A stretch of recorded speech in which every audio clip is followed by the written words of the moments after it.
ভিয়েতনামের ইকোনমির সাইজ বাংলাদেশের প্রায় সমান সমান এখন, কিন্তু রপ্তানিতে তারা 500 বিলিয়ন, আমরা আমাদের হচ্ছে 48 বিলিয়ন হয়েছে এখন।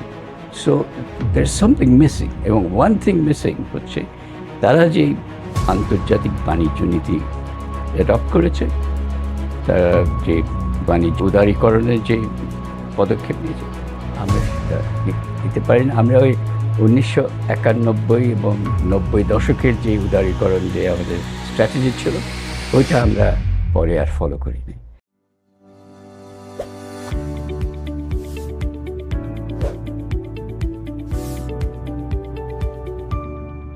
সুপ্রিয় দর্শক শ্রোতা, অর্থনীতির প্রাণস্পন্দন হচ্ছে বাণিজ্য বা ট্রেড।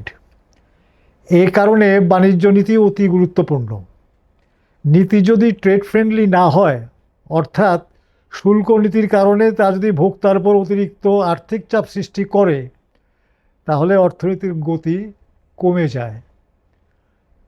কাজেই মূলনীতি মানে শুল্ক নীতি অবশ্যই বাণিজ্য সহায়ক বা ট্রেড ফ্রেন্ডলি হওয়া উচিত। এই প্রসঙ্গে প্রখ্যাত অর্থনীতিবিদ ডক্টর জাহিদি সাত্তার তার মতামত উপস্থাপন করবেন। ডক্টর জাহিদি সাত্তার বর্তমানে বেসরকারি গবেষণা সংস্থা পলিসি রিসার্চ ইনস্টিটিউট, সংক্ষেপে PRI এর চেয়ারম্যান। এছাড়াও তিনি বিশ্বব্যাংকে সুদীর্ঘ 10 বছর বিভিন্ন কর্মকাণ্ডের সাথে জড়িত ছিলেন। তা আমার প্রথম প্রশ্ন আপনার কাছে হচ্ছে, দেশের বর্তমান বাণিজ্য নীতি সম্বন্ধে আপনার মূল্যায়ন কি? ধন্যবাদ। এটা একটা খুব বড় প্রশ্ন, তবে একটু সংক্ষেপে জবাব দেওয়ার চেষ্টা করি। বর্তমানে দেখেন, বাণিজ্য আমাদের অর্থনীতিকে কিন্তু একটা চলমান অবস্থায় রেখেছে। বিশেষ করে 1990 দশক থেকে আরম্ভ করে বাণিজ্য এবং আন্তর্জাতিক বাণিজ্যটা আমাদের অর্থনীতিকে অনেক ডাইনামিক করেছে, এবং আমরা ওটার ফল পেয়েছি। শুধু মানে জাতীয় অর্থনীতির প্রবৃদ্ধি না, এখানে পভার্টি রিডাকশন এবং জব ক্রিয়েশন, এটাও মানে আমাদের বাণিজ্যর একটা, আন্তর্জাতিক বাণিজ্যের একটা সুফল ছিল। সো এখন বর্তমানে আমরা যেটা দেখি, আন্তর্জাতিক বাণিজ্যটা হচ্ছে বাংলাদেশ অর্থনীতিকে আন্তর্জাতিক বাজারের সঙ্গে একটা ইন্টিগ্রেশন করে দেয়, এবং বাংলাদেশ ইকোনমি এখন is much more integrated with the world economy, যেটা প্রথম 2 দশকে ছিল না।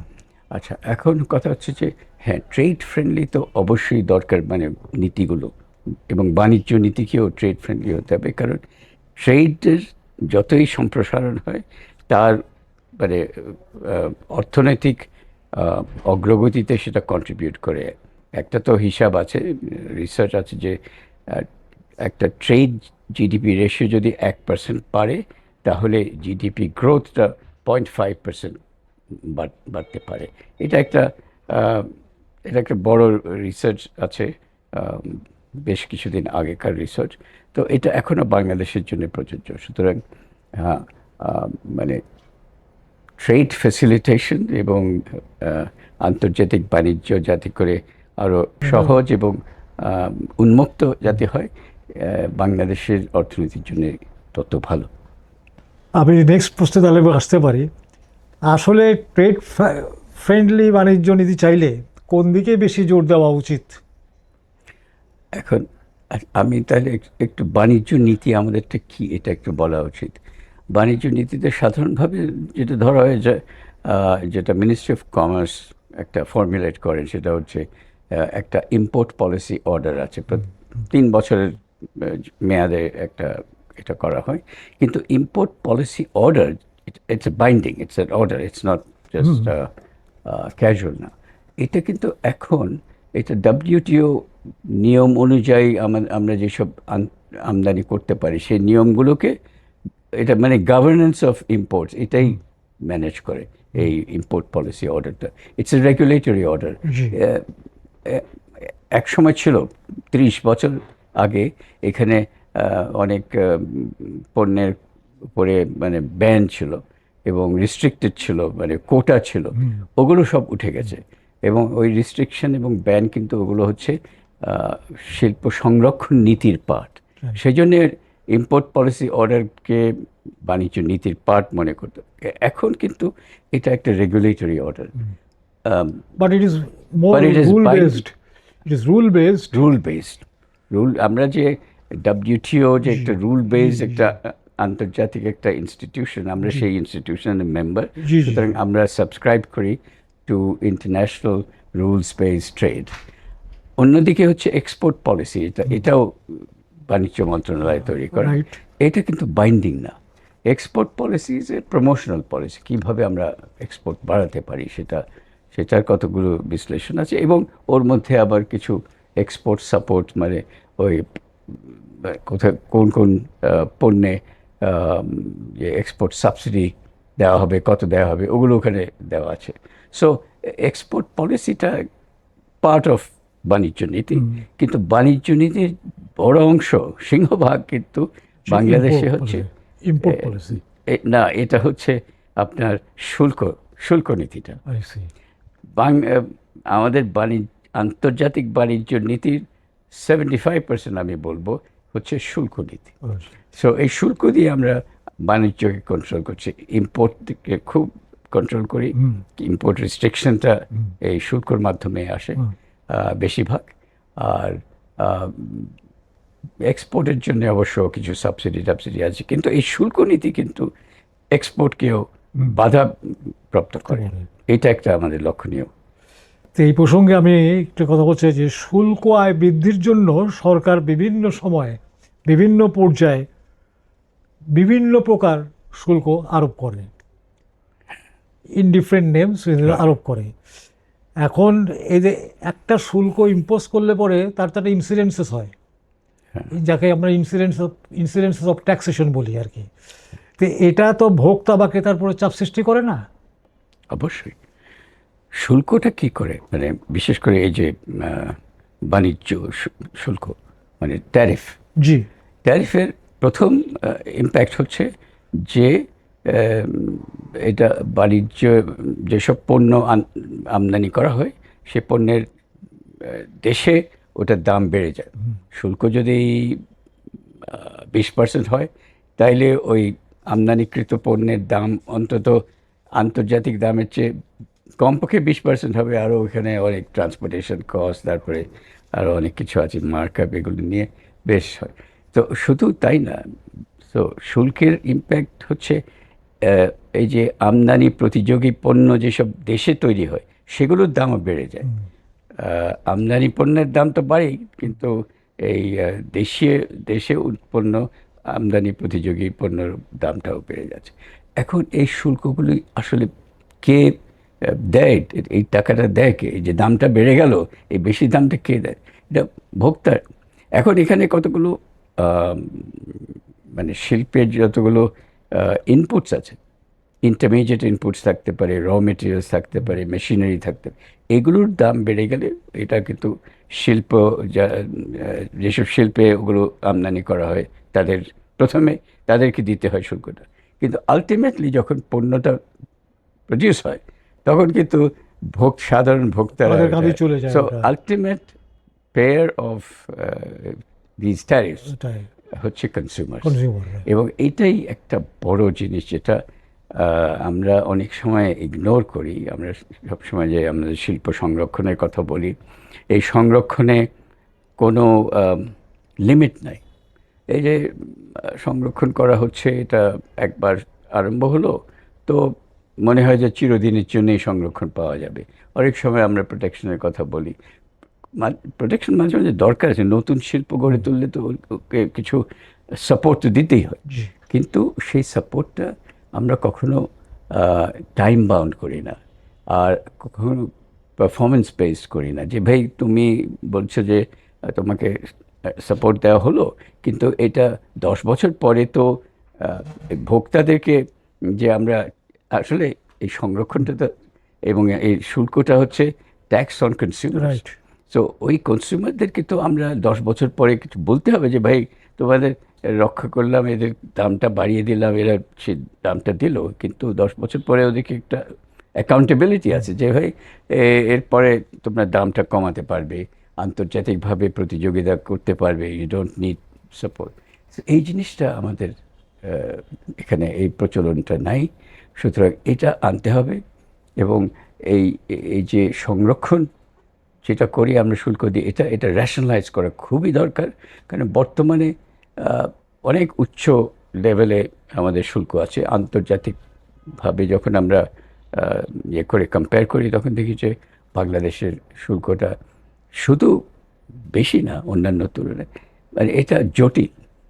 শুল্ক কাঠামোটাও খুব জটিল। এখানে এই custom duty, regulatory duty, supplementary duty, advance tax, বিভিন্ন মিলে, এবং এক একটার আবার নানান স্ল্যাব আছে। এটা তারপরে কিভাবে এটা হিসাব করা হয় ইম্পোর্ট ভ্যালুর উপরে, এখানেও বেশ হেরফের আছে। তারপরে কনসেশনাল কতগুলো শুল্ক আছে বিভিন্ন সেক্টর, মানে দেখবেন যে এখানে 30-40টা কি তার চেয়ে বেশি হয়তো সাবসেক্টর আছে, যারা সবাই কিন্তু কনসেশনাল ডিউটি। এইগুলি সব কিছু মিলে একটা জটিল মানে শুল্ক ব্যবস্থা আমাদের হয়ে গেছে, যেটা আপনি যে প্রথমে প্রশ্ন করেছিলেন, বাণিজ্য, আন্তর্জাতিক বাণিজ্যকে রেস্ট্রিক্ট করে। So we have a restrictive trade regime overall ইম্পোর্টের জন্য, এবং এটা এক্সপোর্টের জন্য খুব ক্ষতিকর। এটা আমরা সবসময় এক্সপোর্টের কীভাবে সাপোর্ট দেওয়া যেতে, কত বেশি সাবসিডি দেওয়া যেতে পারে, কত মানে ট্যাক্স কনসেশন দেওয়া যেতে পারে, এসব নিয়ে অনেক কথাবার্তা হয়, লেখালেখি হয়। কিন্তু এই যে শুল্ক নীতিটা যে আমদানিকে রেস্ট্রিক্ট করে, এইটা কিন্তু এক্সপোর্টের জন্য খুব ক্ষতিকর। এক্সপোর্ট ইনসেন্টিভকে আন্ডারমাইন করে এবং এক্সপোর্ট এক্সপ্যানশনকে এটা রেস্ট্রিক্ট করে দেয়। এটা আমাদের এটা একটা জিনিস আমাদের বোঝা দরকার আছে। সাধারণ ভোক্তার কথা যখন বললেন, আমি একটু রিটেল মার্কেট পর্যায়ে আসি, যাদের সাথে সাধারণ ভোক্তার সরাসরি যোগাযোগ রিটেল মার্কেটের সাথে। তো এখানে বলছে যে রিটেল মার্কেটে প্লেয়ার বলতে আমরা বোঝাই দোকানদাররা, সরাসরি কথা। আচ্ছা, এরা একটা ট্রেড পলিসিকে কতখানি সাকসেসের দিকে নিয়ে যাওয়ার জন্য ভূমিকা রাখতে পারে, বা ওটাকে ফেল করার জন্য নিয়ে যেতে পারে। মোদ্দা কথা হচ্ছে, তারা যা করতে পারে সেটা কি সবসময় কন্ডুসিভ থাকে কি না ইয়ের সাথে, আমাদের এই ট্রেড এটা বেশ। আচ্ছা, এই আপনার প্রশ্নটাকে তাহলে একটু দুভাগ করি। প্রথম হচ্ছে যে এই যে রিটেল লেভেল ব্যবসা, তাহলে এখানে মোস্টলি তাহলে মানে কনজিউমার রিটেলের কথা যদি চিন্তা করি, এখানে কিন্তু ইনপুট মানে ইন্টারমিডিয়েট গুডস আছে, তারপরে র মেটেরিয়ালসেরও রিটেল মার্কেট আছে। প্রথম উত্তর হচ্ছে যে বাণিজ্য নীতিটা যত জটিল হবে, তত কিন্তু ছোটোখাটো রিটেলারদের জন্য অসুবিধা। আর বড় যারা আছে তাদের জন্য অনেক সুবিধা, তারা অ্যাক্সেস পায়, জাতীয় রাজস্ব বোর্ডে যেতে পারে, কাস্টমসে যেতে পারে, তারপরে মন্ত্রণালয়ে যেতে পারে। কিন্তু ছোটোখাটো রিটেলার যারা যেতে পারে না, তাদের জন্য কিন্তু যত জটিলতা সৃষ্টি হয় বাণিজ্য নীতিতে, শুল্ক নীতিতে, তাদের জন্য ক্ষতিকর। সুতরাং যতই উন্মুক্ত করা যায় বাণিজ্য নীতি, শুল্ক নীতি, যত সিম্পল করা যায়, রিটেলের জন্য সুবিধা। সেটা গেল এক।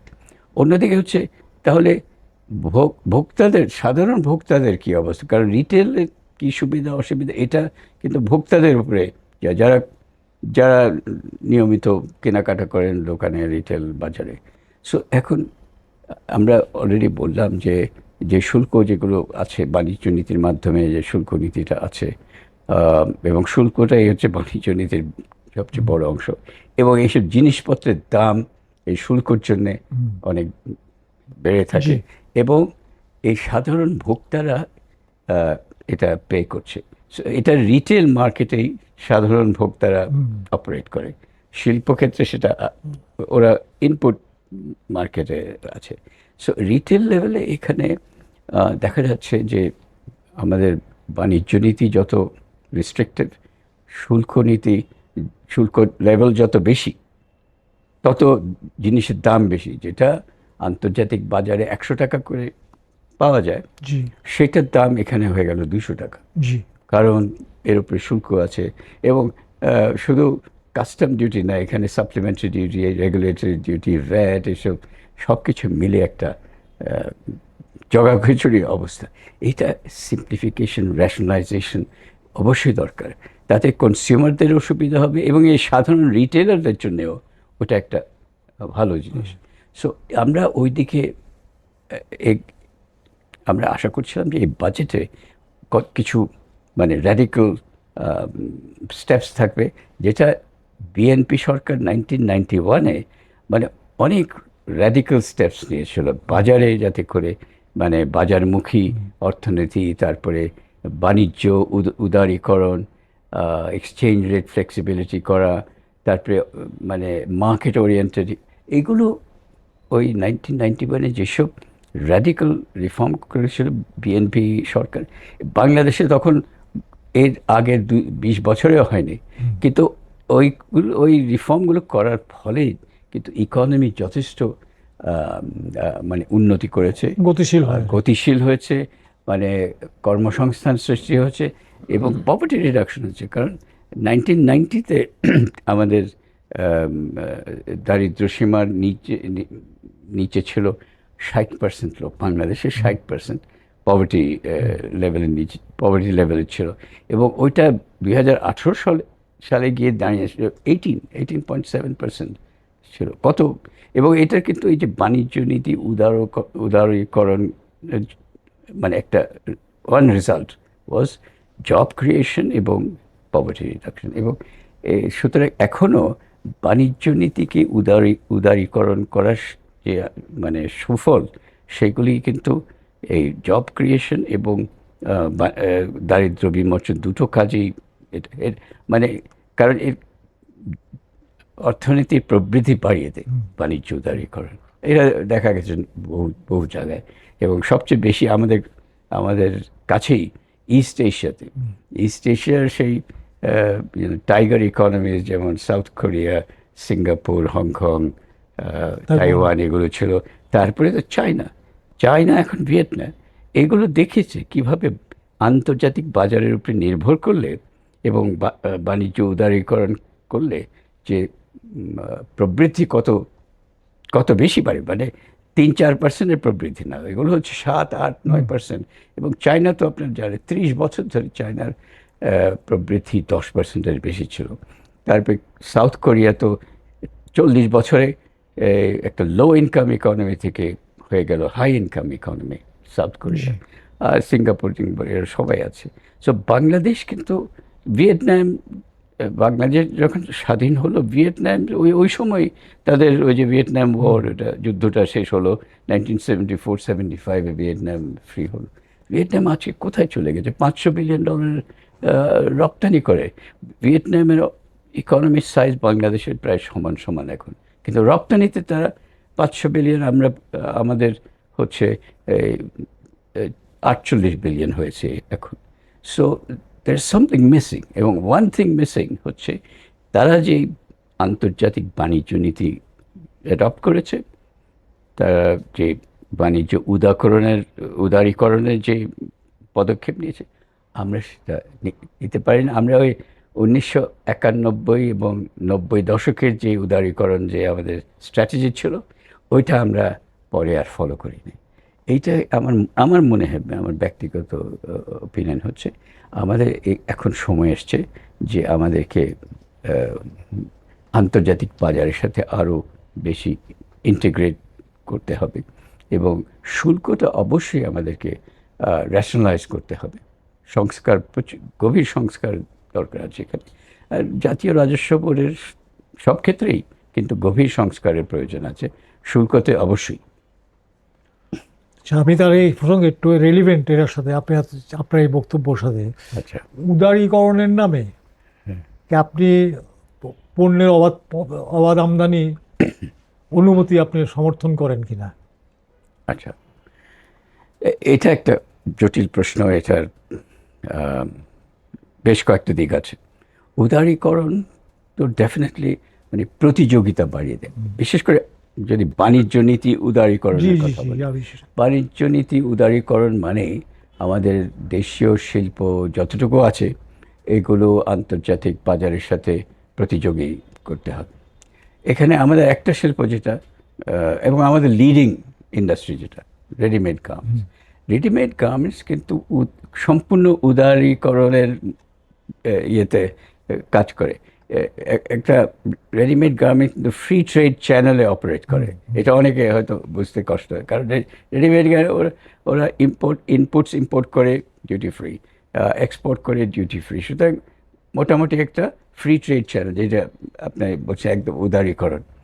কিন্তু আর বাকি অর্থনীতি মানে আমাদের বাকি যে পণ্যগুলো আছে, যেগুলো শিল্প, বাকি যে শিল্পগুলো আছে, এগুলো কিন্তু অত্যন্ত একটা রেস্ট্রিকটিভ ট্রেড রিজিমের মধ্যে অপারেট করে, বিশেষ করে রেস্ট্রিকটিভ ইম্পোর্ট রিজিম।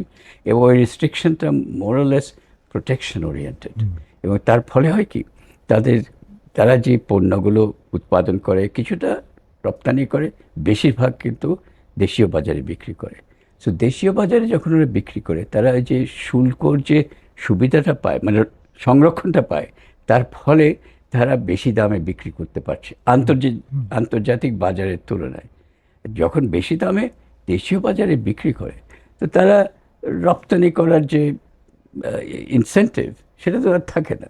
তার মানে এইসব পণ্য যেগুলি গার্মেন্টের বাইরে আমরা রপ্তানি করছি, কিন্তু গোটা 1400-1500 আইটেম, মানে এইচএস কোড অনুযায়ী, কিন্তু এগুলো $1 বিলিয়ন বেশি, বোধহয় একটা না দুটো পণ্য, যেমন চামড়া। ফুটওয়্যার, চামড়া আর লেদার প্রোডাক্টস, এইটা একটা $1 বিলিয়ন উপরে চলে গেছে। ফার্মাসিউটিক্যাল তো $1 বিলিয়ন কাছেও যায় না এখনও, 150-200 মিলিয়ন ডলারে আছে। আরও মাঝে মাঝে হোম টেক্সটাইল $1 বিলিয়ন বেশি হয়। তারপরে জুট প্রোডাক্টস $1 বিলিয়ন ক্রস করেছিল, এখন আবার নেমে এসছে। সো এই কোথায় $40 বিলিয়ন আমরা গার্মেন্ট এক্সপোর্ট করছি, আর বাকি $1 বিলিয়ন করতে পারে না। তার একটা এই সমস্যাটা, এটা আমি অনেক সমস্যা আছে, কিন্তু বেসিক মৌলিক যে সমস্যাটা, সেটা হচ্ছে দেশীয় বাজারে তারা তাদের পণ্য বিক্রি করলে অনেক বেশি দাম পায়, মুনাফা বেশি। এক্সপোর্ট করতে গেলে তো ওই যে অ্যাভারেজ যে ক্যাশ সাবসিডি আছে, এক্সপোর্ট অ্যাভারেজ তো 7%, আর এখানে ওরা প্রোটেকশন পান আপনার 70%, 125, 125%ও ট্যারিফ আছে। সো এই যে একটা মানে ইটস এ কী বলবো, এটা একটা কনফ্লিক্ট অফ থিম, মানে পলিসি কনফ্লিক্ট আছে এটা। যে আপনি বলছেন যে সব এক্সপোর্ট করার জন্য আমরা সব সুবিধা দিচ্ছি, আসলে দেশীয় বাজারে বিক্রি করার জন্য সুবিধা আরও বেশি দিচ্ছে, তাহলে তো এটা মেলে না। এটা ইন্টারনাল কনফ্লিক্ট হচ্ছে, ইনকনসিস্টেন্ট হচ্ছে। সো এই জিনিসটাকে আমরা অ্যান্টি এক্সপোর্ট বায়াস বলি, যে এক্সপোর্টের মানে এই ইনসেন্টিভ সিস্টেমটা, মানে এটা বাণিজ্য নীতির মাধ্যমে আসছে। ইনসেন্টিভ সিস্টেমটা কিন্তু এক্সপোর্টের পরিপন্থী। এটা দেশীয় বাজার এবং এই যে আমদানি প্রতিযোগী পণ্য উৎপাদন করার এবং বিক্রি করার দেশীয় বাজারে বেশি ইনসেন্টিভটা আছে। সো এটা এই ইন্টারনাল কনফ্লিক্টটা কিন্তু আমাদের পলিসি ইস্যু, এটাকে অ্যাড্রেস করতে হবে। এবং এটা সরকার এখন বিভিন্ন পর্যায়ে, এই যে আমাদের এলডিসি গ্র্যাজুয়েশনের যে প্রচেষ্টা চলছে, একটা প্রেপারেশন চলছে, এই প্রেপারেশনের মধ্যে কিন্তু একটা আইটেম হচ্ছে অ্যান্টি এক্সপোর্ট বায়াসটা কমন। এর জন্য যথেষ্ট রিসার্চ হচ্ছে, পিআরআইও এই রিসার্চে জড়িত আছে। এবং আশা করি এরপরে সরকার কিন্তু সিদ্ধান্ত নিতে পারবে যে হ্যাঁ, এই অ্যান্টি এক্সপোর্ট বায়াসটা সত্যিই একটা বাধা এক্সপোর্ট ডাইভার্সিফিকেশনের জন্য, মানে বহুমুখীকরণ, এটার একটা বড় বাধা হচ্ছে যে অ্যান্টি এক্সপোর্ট বায়াসটা। সুতরাং এটা নীতিগতভাবে এটাকে ফেস করতে হবে। আর একটা প্রশ্ন, এটা মানে এটাও আপনার জন্য খুবই ভাইটাল, দেশের জন্য ভাইটাল, যে শুধুমাত্র আপনার রেভিনিউ আর্নিং বৃদ্ধি করার জন্য আপনি বিভিন্ন রকম ট্যাক্স, ডিউটিস বিভিন্ন পর্যায়ে আপনি ইম্পোজ করছেন শুধুমাত্র because of the revenue oriented concept, revenue oriented, এই জিনিসটা কি আমাদের দেশের ফ্রেন্ডলি বাণিজ্য নীতি বা সার্বিকভাবে বাণিজ্যের জন্য সহায়ক কিনা? আপনি you have hit the nail on the head, একদম ঠিক কথা। এখানে অনেক সময় শোনা যায় যে রাজস্ব কম, রাজস্ব মানে দেশীয় বিভিন্ন ডিরেক্ট ট্যাক্স বা ইভেন ভ্যাট থেকে রেভিনিউ আসছে না সমান, তাহলে বাণিজ্যের উপরে, আমদানির উপরে একটা শুল্ক বসিয়ে দাও। এবং এখানে এই যে শুল্ক মানে জটিল শুল্ক নীতি হয়ে গেছে, এবং ওনারা মনে করেন যে শুল্ক বাড়িয়ে দিলে, শুল্ক রেটটা বাড়িয়ে দিলে বেশি রাজস্ব আসবে। এটা এই আইডিয়াটা ঠিক না, কারণ শুল্ক এত বেশি হয়ে গেছে যে এখন শুল্ক বাড়ালে আরও রেভিনিউ কমে যাবে, কারণ আমদানি অনেক রেস্ট্রিক্টেড হয়ে গেছে, এত রেস্ট্রিক্টেড হয়ে গেছে, এখন শুল্ক বাড়ালে আরও আমদানি আরও কমবে, আর আরও কম রাজস্ব আসবে। সো একটা অপটিমাম ট্যারিফ রেট আছে, সেই অপটিমাম রেটের চেয়ে আমরা খুব বেশি আছি, কারণ আন্তর্জাতিকভাবে আমরা যখন দেখি আমাদের লেভেল অফ যাদের আয় আছে, যাদের অর্থনীতি আমাদের সমান আছে, তাদের ওখানে তো এত শুল্ক নাই। আমাদের যে লোয়ার মিডল ইনকাম কান্ট্রি যেখানে বাংলাদেশ এখন অবস্থান করছে, সেখানে অ্যাভারেজ শুল্ক হচ্ছে 7%। তো সেখানে আমরা আছি 28% হচ্ছে আমাদের নমিনাল ট্যারিফের অ্যাভারেজ, এবং ট্রেড ট্যাক্স, বাণিজ্য সব কর মিলালে অ্যাভারেজ হচ্ছে 55%। সো এত হাই শুল্কতে আমরা রেভিনিউ পাচ্ছি না। আমাদের রেভিনিউ ট্যাক্স জিডিপি রেশিও এখন 7%, মানে পৃথিবীতে মানে সবচেয়ে কম বলে আমরা এখন মনে করি। তো এটা তো এই শুল্ক দিয়ে তো রেভিনিউ আসছে না, সুতরাং এইগুলি কমালে বরঞ্চ রেভিনিউ আরও বেশি আসবে আমার মনে হয়। সো দ্যাট ইজ, এবং এটা রেশনালাইজ করতে হবে। শুল্ক এমনিতে বেশি আছে, তারপরে হচ্ছে যে এটা জটিল, খুব শুল্ক কাঠামোটা খুব জটিল। সো এটাকে রেশনালাইজ করতে হবে, কমাতে হবে, এবং তাতে আমার মনে হয় শুল্ক কমবে না, শুল্ক বরঞ্চ বাড়বে। ডোমেস্টিক প্রোডাকশন বা ডোমেস্টিক সেক্টরের growth, I mean industrial growth, হ্যাঁ, এটার সাপোর্টে আমাদের ইম্পোর্ট পলিসি অর্থাৎ বাণিজ্য নীতি, সহায়ক বাণিজ্য নীতি কতখানি ভূমিকা রাখতে পারে? না, এটা তো অবশ্যই ভূমিকা রাখতে পারে, কিন্তু যে ধারণাটা করা হয়, যতই রেস্ট্রিকশন, ইম্পোর্ট রেস্ট্রিকশন দেওয়া হয়, তত দেশীয় শিল্পের জন্য আমরা মনে করি যে ভালো। শুল্ক বাড়িয়ে যদি সংরক্ষণ করা হয়, আমদানিকে রেস্ট্রিক্ট করে যদি সুবিধা করা হয় দেশীয় শিল্পের জন্য, আমরা মনে করি ভালো। আসলে আলটিমেটলি কিন্তু এটা ভালো না। Ultimately for the long term এই ইন্ডাস্ট্রির জন্য ভালো না, কারণ এই যদি এত মানে এইসব বিশেষ করে সংরক্ষণ নীতি দিয়ে, শুল্ক নীতি এবং বাণিজ্য নীতি যে সংরক্ষণ করা হচ্ছে, এইটা যদি চিরদিনের জন্য করা হয় এবং খুব হাই লেভেলে করা হয়, তাহলে মানে ফর দ্য লং টার্ম এই ইন্ডাস্ট্রি আন্তর্জাতিকভাবে প্রতিযোগী শিল্প হবে না। এইটা একটা, that's the logic of competitiveness. এটা আমরা যদি ওই যে ইনফ্যান্ট ইন্ডাস্ট্রি বলে একটা এক্সপ্রেশন আছে, এটাকে চিরদিনের জন্য যদি ইনফ্যান্ট করে রাখি, তাহলে তো আর আন্তর্জাতিকভাবে প্রতিযোগী। সুতরাং এই বিভিন্ন নীতি দিয়ে যদি দেশীয় শিল্পকে সংরক্ষণ করা হয়, এটা একটা লিমিট করা উচিত, এবং এটা রিজনেবল লেভেলে এটা রাখা উচিত সংরক্ষণটা। তাহলে ফর দ্য লং টার্ম এই শিল্পগুলো ম্যাচিওর হতে পারবে এবং আন্তর্জাতিকভাবে কম্পিট করতে পারবে। রেডিমেড গার্মেন্ট তো একটা প্রমাণ করে দেয় আমাদের শিল্প আন্তর্জাতিকভাবে আমরা প্রতিযোগিতা করতে পারি। ইম্যাজিন, আমরা পৃথিবীর 2 নম্বর মানে এক্সপোর্ট কান্ট্রি এটা, এবং গার্মেন্ট শিল্প কিন্তু কোনোদিন মানে এই যে আমদানি প্রতিযোগী শিল্প ছিল না, মানে ইম্পোর্ট সাবস্টিটিউটিং ইন্ডাস্ট্রি ছিল প্রথম থেকেই, এক্সপোর্ট ইন্ডাস্ট্রি, এবং 100% এক্সপোর্ট ওরিয়েন্টেড ইন্ডাস্ট্রি হিসেবে। তাহলে আমরা যদি আন্তর্জাতিকভাবে বাজারে প্রতিযোগিতা করতে পারি গার্মেন্টে, আমরা ফুটওয়্যারে পারবো না কেন? ফুটওয়্যারে তো একই রকম মানে ফুটওয়্যার ইন্ডাস্ট্রি, গার্মেন্ট ইন্ডাস্ট্রির মতো এই যে বড় বড় যারা কোম্পানি আছে, Nike, Adidas, Reebok, new balance, এদের কোনো ফ্যাক্টরি নয়। এদের চায়না, ভিয়েতনাম, বাংলাদেশ, ইন্ডিয়া এসব জায়গায় তারা অর্ডার দেয় গার্মেন্টের মতো। সো গার্মেন্টে যদি আমরা এরকম করতে পারি, এখানে পারবো না। আমরা আমাদেরকে গার্মেন্টের আমরা যেই নীতি ফলো করেছি, ওই নীতিটা আমাদের এই অন্যান্য রপ্তানি শিল্পে ওই নীতি ফলো করা উচিত। তার মানে তাদেরকে ডিউটি ফ্রি আমদানি, মানে যে কাঁচামাল ইন্টারমিডিয়েট গুডস, এগুলো আমদানি করার সুযোগ দিতে হবে, যেরকম গার্মেন্টে আছে। তাহলে এই আরও অনেক শিল্প আছে। আমি তো মনে করি যে footwear is just another garment industry. এবং গার্মেন্ট ফ্যামিলির মধ্যে, মানে আমরা যেটা পড়ি, হ্যাঁ, ফুটওয়্যার, জুতা তো ওই এখন অবশ্য জুতা হয়ে গেছে এই যেটাকে বলে নন লেদার ফুটওয়্যার, এটাই সবচেয়ে বেশি। তো নন লেদার ফুটওয়্যার তো গার্মেন্টের মতো। আমাকে সব জিনিস ইম্পোর্ট করতে হয়। এখানে আমাদের লেবারকে ব্যবহার করতে হবে, লেবার ব্যবহার করে। এবং শিল্পক্ষেত্রে কিন্তু ম্যানুফ্যাকচারিং এক্সপোর্টসের জন্য কিন্তু ইম্পোর্ট দরকার হয়।